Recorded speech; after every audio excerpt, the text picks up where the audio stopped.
Hello everyone, and thank you Jason for the introduction, and thank you for inviting me to come and talk to you today. So today I'm going to be talking about the research I carried out as part of my PhD, which investigates security convergence. I'm going to start by giving you a bit of an overview of what security convergence is, why it's important, and then I'm going to go on to talk about the findings from the research that I carried out, looking at how do organisations actually converge their security resources, why do they do it, and how do they make the decisions about what that's going to look like for them. And then I'm going to finish with a kind of a high-level overview of the roadmap that I developed, and I'll take you through that so you can understand what that does. So the aim of the roadmap, as Jason said, is to help organisations navigate all those decisions they need to make when they're moving to convergence. Okay, so have I gone? Oh, I forgot there was that slide. So why do, hang on, sorry, I went too far, thank you. Okay, so what is security convergence? It's the integration of security resources. It's where security resources merge into a centrally controlled digital or corporate security organisation.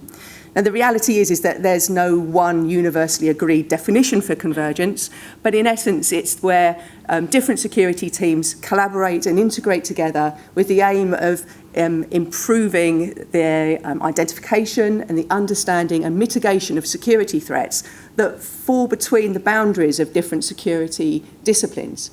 Now, it's not a new concept. This has been adopted in organisations for some time, and some research carried out by ACES, by Dory et al. Back in 2012, already indicated that security professionals are thinking that security convergence is an important and useful tool for organisations to be using to provide a more holistic view to their security. So why is that? Well, the advocation of convergence has really kind of escalated with the advent of cyber-physical systems.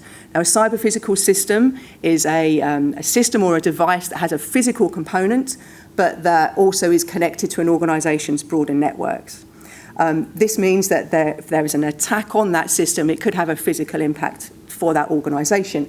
And there are various incidents that have happened in the past where cyber-physical systems have been purposefully targeted or have been used as a kind of a gateway into an organisation's broader networks.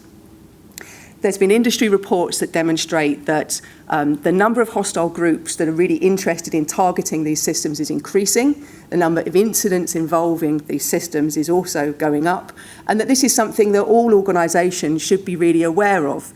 We tend to think of cyber-physical systems being, oh, that's industrial control systems, it's energy distribution and manufacturing. But with the advent of things like Internet of Things devices and building management systems, actually this is something that can impact every organisation. So when we're going to listen to lots of other people talk today about employee security behaviours. So what I'd like you to bear in mind is that, just as the person's offline security behaviours can have an impact on cybersecurity, then equally people's cybersecurity behaviours can have an impact offline within an organisation in a physical sense. So kind of bear that in mind when we are trying to understand how we can improve our employee security, what the benefit of that might be. Now, these incidents here are very much kind of an external, from external actors, but there's an increasing kind of awareness that actually convergence may actually have potential to improve the kind of speed at which we can identify the insider threat as well. Marissa Randazzo, who used to work for the US Security Services, carried out research alongside Carnegie Mellon University into insider threat. And the research demonstrated that obviously in the run-up to an actual insider attack, that there are lots of precursor behaviours that are very observable and of a concern to their colleagues. The important thing from here to note is that these behaviours are not just online, they're offline as well, and regardless of whether the actual attack is offline or online. And this led Randazzo to say that this collaboration between multiple disciplines is critical to preventing acts of workplace violence. But equally, it's the same is true for preventing inside acts of cyber sabotage or exploiting information systems. So we're getting this awareness that convergence might actually be beneficial for insider threats as well. So what do we know about convergence. A review of the literature demonstrates that there's a lot of different organisations who are already adopting convergence. But there's no single model, there's no one operationalisation of convergence. It's also clear that it's so much more than an organisational structure. You can't just place kind of cybersecurity and physical security and personnel security under one umbrella and say that's convergence. It needs facilitation. It needs more than that structure. So organisations who want to move to this approach are left with the need to decide how they're going to implement convergence for their own context and how they're going to actually facilitate it. But because there's already organisations that adopt convergence, as a researcher, this is a fantastic opportunity to actually go in and find out the real-world experiences of people who actually live and breathe this every day. And that's what I did for my research. So in the next few slides, I'll go over the findings of my research, which was really looking at how do organisations converge their security resources? What kinds of things do they do? Why do they decide to do this? And how do they make the decisions on what that's going to look like? So my first study was looking at how do organisations do convergence. What the analysis of this demonstrated was that convergence is underpinned by this, what I've termed a web of interconnected factors. We can design in convergence to things like organisational structure, to job design, into kind of processes and policies. But that's not going to work unless your security teams actually have the opportunity to engage with each other. They need opportunities to meet, either formally or informally, and they also need, maybe co-location or something like that. They need to be able to get together. But we can't just get everyone in the same room and say that's going to work. We need a culture that kind of facilitates that collaboration. And this is set by the senior leaders within the organisation. And they empower the security teams to collaborate. They enable them to explore different routes, ways of working, and they also kind of encourage the outputs of that. But in order for this to work, we need the staff who are open-minded to learning about different ways of working and how different things can work in their organisation. So these things together actually support convergence within organisations. Now, I wanted to explore this in a little bit more detail because I was aware this was quite a high-level overview. So what I did was I went back to my analysis and I also went back to the literature because there's a lot of industry papers out there from people who have advocated for convergence for a long time, and I wanted to build on their expertise. And I read about 70 different articles and journal papers and books and things like that. And from my analysis and from the literature, I came up with a list of what I thought was a good kind of start in terms of the potential key factors that support and underpin convergence. And I needed to understand how important each of these key factors are for convergence to be successful. So what I did was I went out and I spoke to people who, I carried out a study with 23 practitioners who work in security convergence around the world. And what I asked them to do was to look at this list of key factors and to rate each key factor on how important they think it was and to make a justification as to why they gave it that rating. And then throughout the study, all the participants got to see each other's ratings and see each other's justifications, and then were given the opportunity to kind of change their rating based on other people's opinions. Now, I had a list of 25 key factors, and the participants agreed on the importance of 22 of them. And I'm not going to put the whole list up, but I have got it as a slide at the end, so I'll put it up at the end so you can see the whole list of the 22 agreed key factors. But I'll just put a couple up here. So this gives you an idea of one of the key factors. A key person has a vision for convergence. And that's actually just the title. I had a few sentences underneath to describe what that actually meant.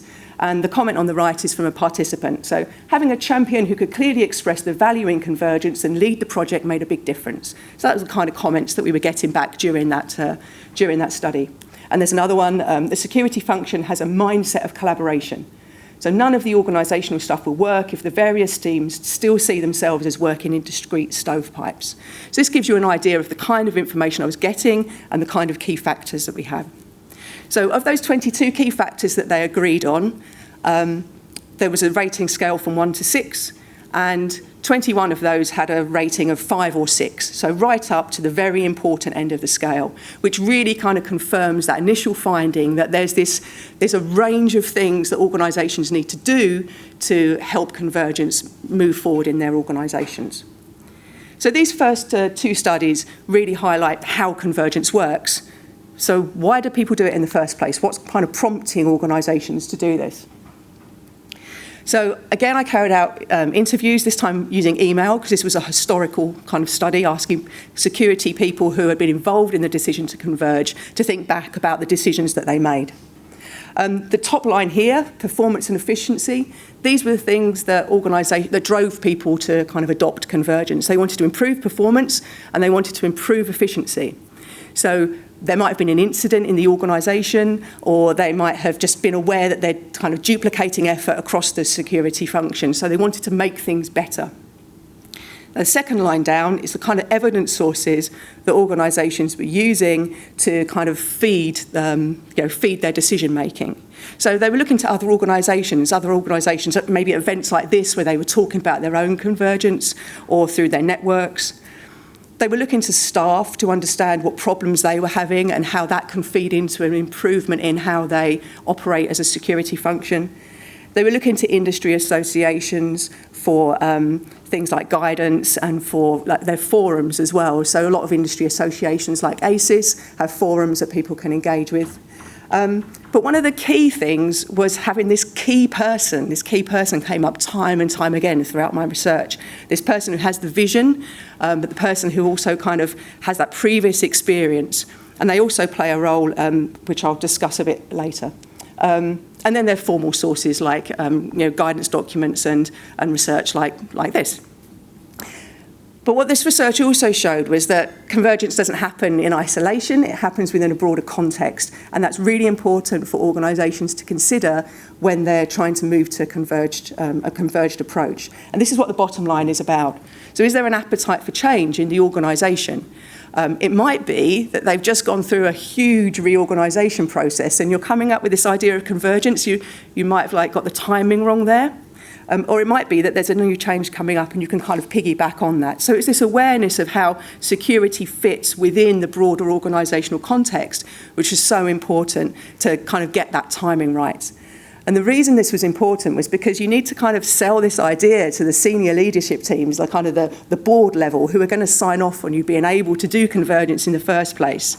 So this is where the key person comes in again, because they have a really important role in kind of selling the approach and influencing that appetite for change. The last kind of box is about how convergence comes around. I'm not going to talk too much about that.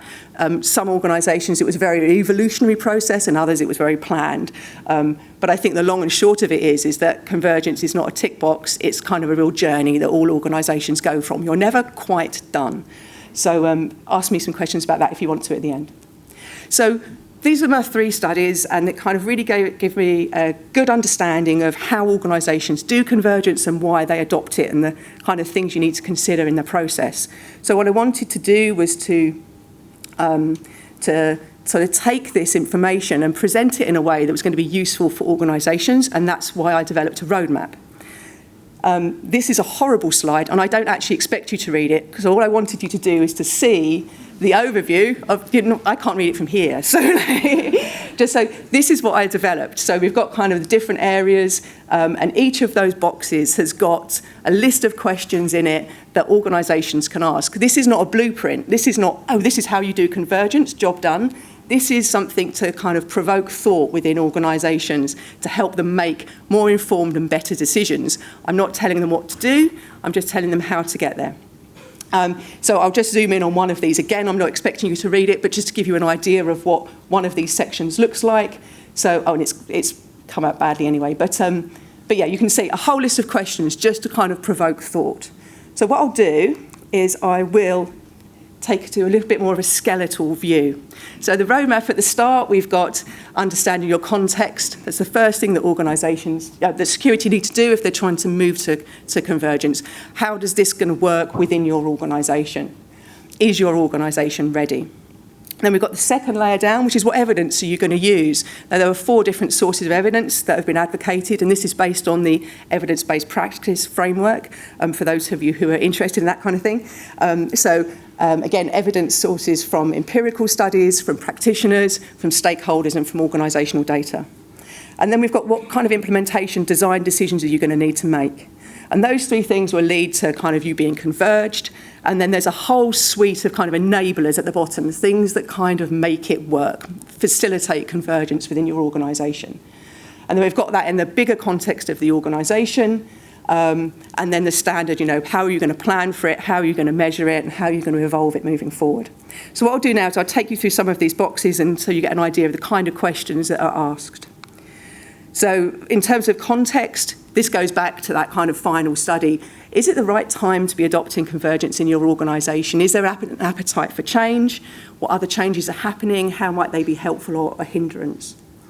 Then we've got, how are you going to sell the idea to senior management? How are you going to make them understand that there's a problem here that convergence is going to solve? What are the benefits of convergence? What are the risks if you don't do anything?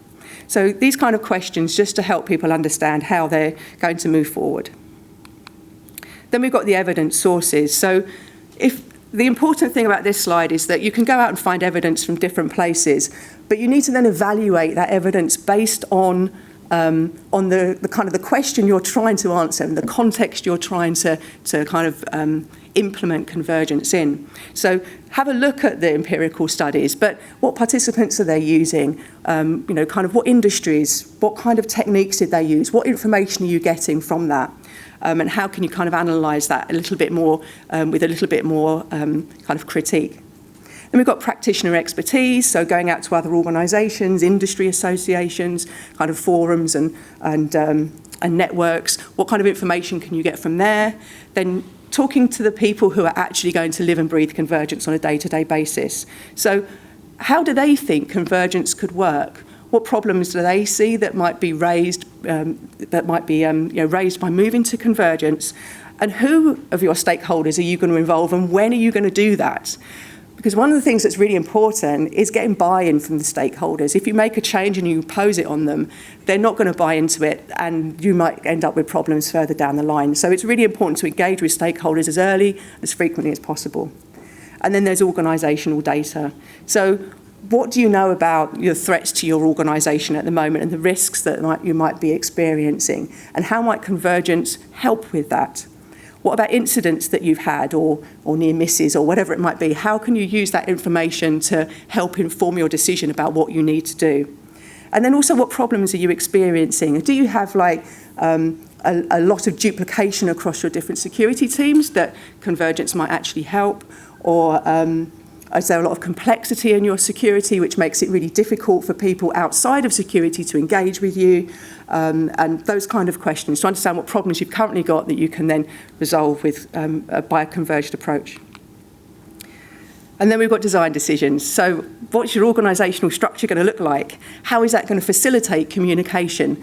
What risks might that actually hide? Can people kind of hide conflicts of interest within a different organisational structure? And how might that work? And how can you actually reduce kind of this duplication that you might have in your existing structure?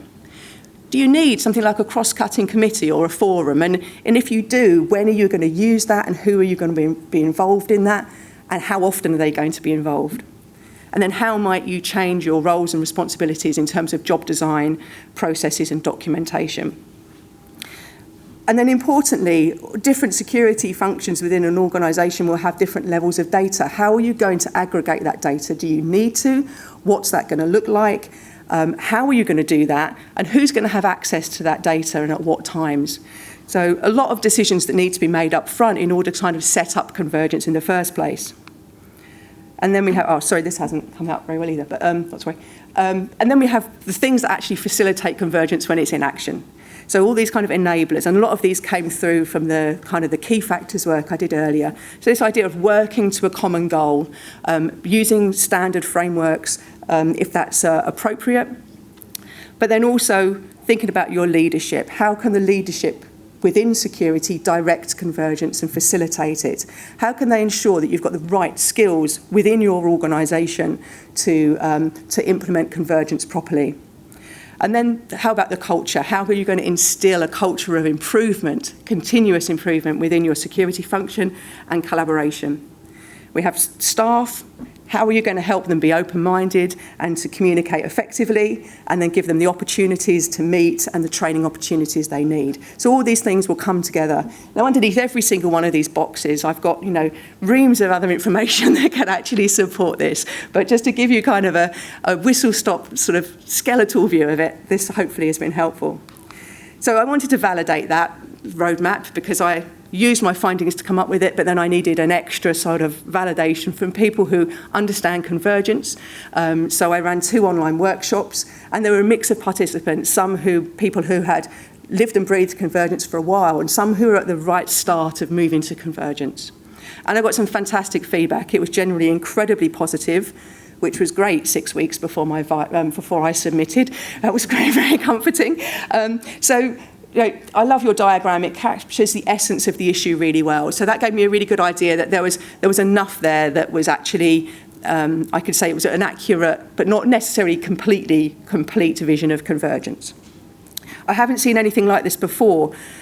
There's a real gap in the convergence guidance for evidence-based guidance, and so hopefully this is going to start filling that gap. And then the last 3 were like, it would have been very helpful to have this at the start of my journey. If I was starting now, it would be extremely helpful. It's fabulous, and I think everyone would have benefited from this at some point. It's that idea that none of this is actually rocket science, but it's putting it down on paper to kind of stop other people having to do that level of thinking.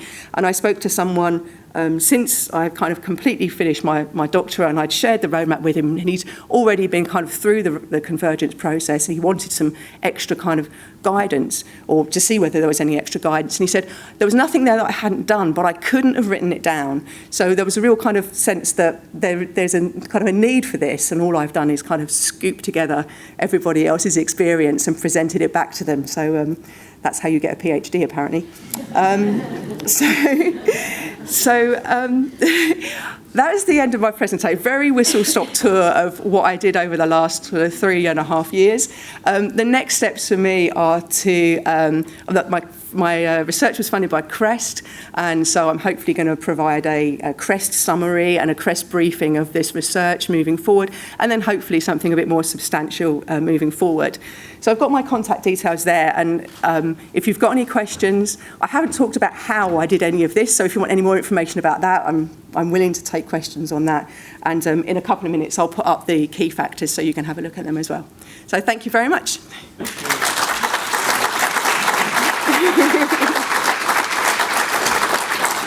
So, any questions? Yes. Oh, I saw this hand first, and then this hand, and then a hand in the back. Thanks. Is this on? Yeah. Yeah. Yes. That was super interesting. So you talked about having to have somebody that kind of drives the vision forward. Who did you kind of typically see within that security team that is driving that vision? Is it the CISO, a senior leader, or can that be driven by somebody else in the team? And then kind of second question is, do you also see security convergence happening outside of the security team? So kind of converging with other areas and departments to kind of drive security across an organisation once that kind of convergence is established within the security team itself? Okay. So in terms of who was driving convergence, it was very much senior security management. The participants I had were all kind of senior security staff within varying organisations, often had been the people who had kind of pushed convergence forwards in their own organisations.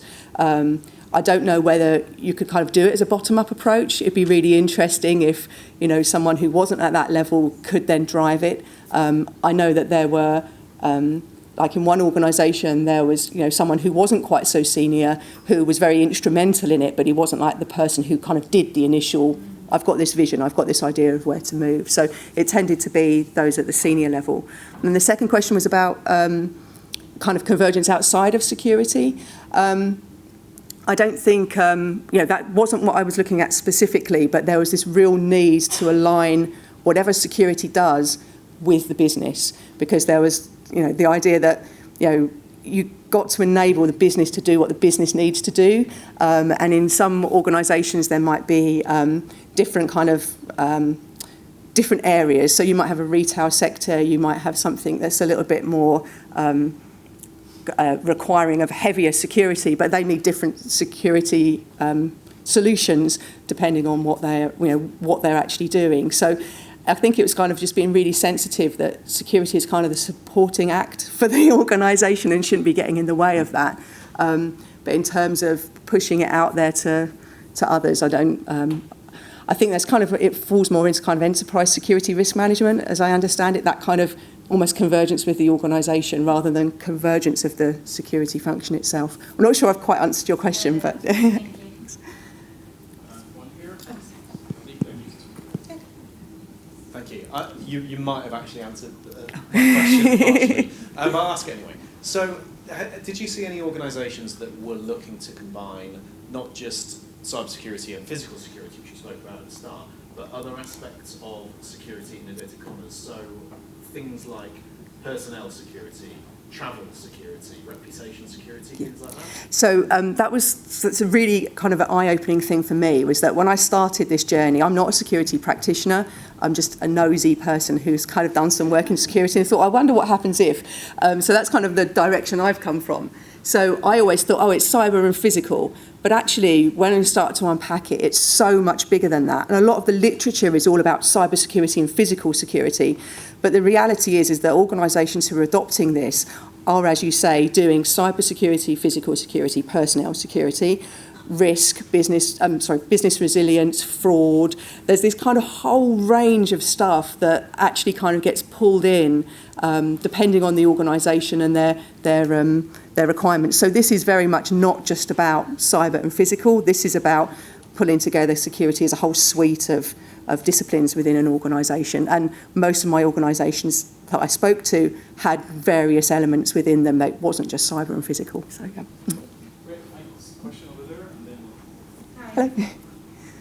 Hello. So in your research, when the convergence has happened in an organization, where does the accountability lie, let's say when an incident happens or a breach happens? Because at the start of your presentation, you mentioned about the building management systems or power grids failing, right? So those are all triggered by the cyber element of security. So where does the accountability and all these things in your research or the organizations that you've spoken to, where does that come up?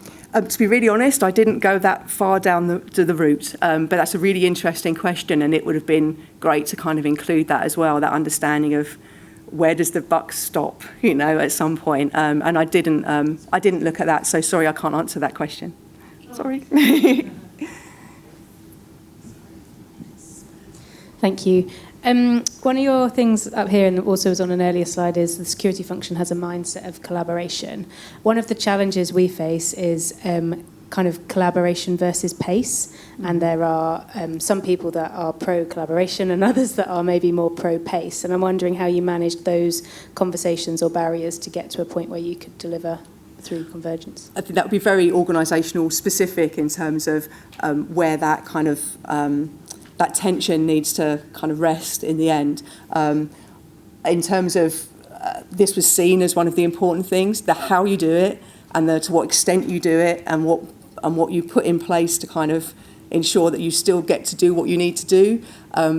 That's a whole kind of other area to unpack. So I'm sorry, I don't have an answer for you either. But yeah, it's just something, it's one of those things that kind of you need to start thinking about, and then you can say, well, actually, how are we going to deal with that in our organisation moving forward? And so that's kind of a decision-making process that you'll need to go through to kind of get that line right. And it might be different for different kinds of things. So it's not like a one-size-fits-all even within one organisation.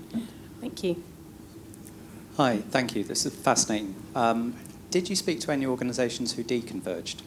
No, and that would have been really interesting because there's obviously a very self-selecting group of people who spoke to me. They were happy to share details. I got a lot of things like, I think what we do is really unique, and I don't know anyone else who's doing this. So there was a very kind of wanting to almost showcase what they do, which was fabulous from a researcher perspective. But I was very aware that there's a big group of people out there who don't do it, and they might have really good reasons why they don't do it. There might be barriers that stop them.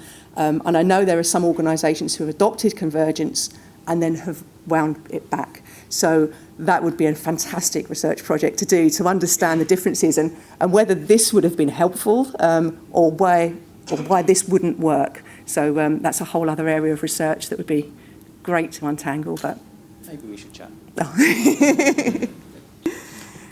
Okay, yeah, we have one question from online. Ooh.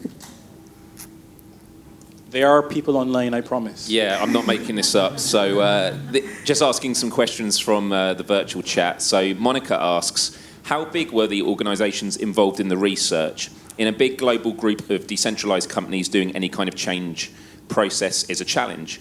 Any advice on size of organisation, timeline, or any other things to take into consideration?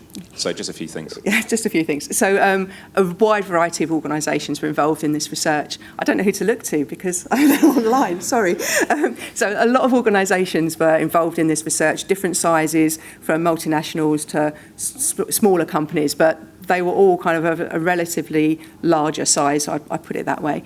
And so I wasn't kind of restricting it to a particular type of organisation in terms of size or industry or anything like that, or even global reach. So 2 of my studies were international studies with organisations from around the world. So in terms of the challenges that I think one of the things that came out of the findings from one of my participants who was working in a multinational organisation was the challenges of like regulation and geographical boundaries in terms of kind of the legal aspects and how you kind of deal with that.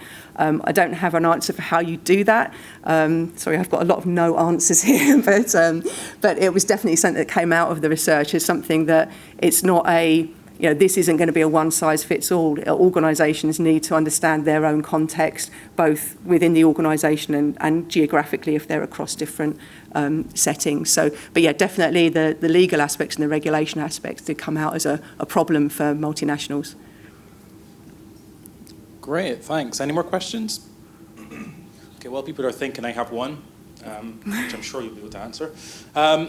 Selling Convergence, you had this up on one of your slides. How best do you think to do it? So I think any key things that you would suggest, this is how you sell it, this is how you highlight its importance?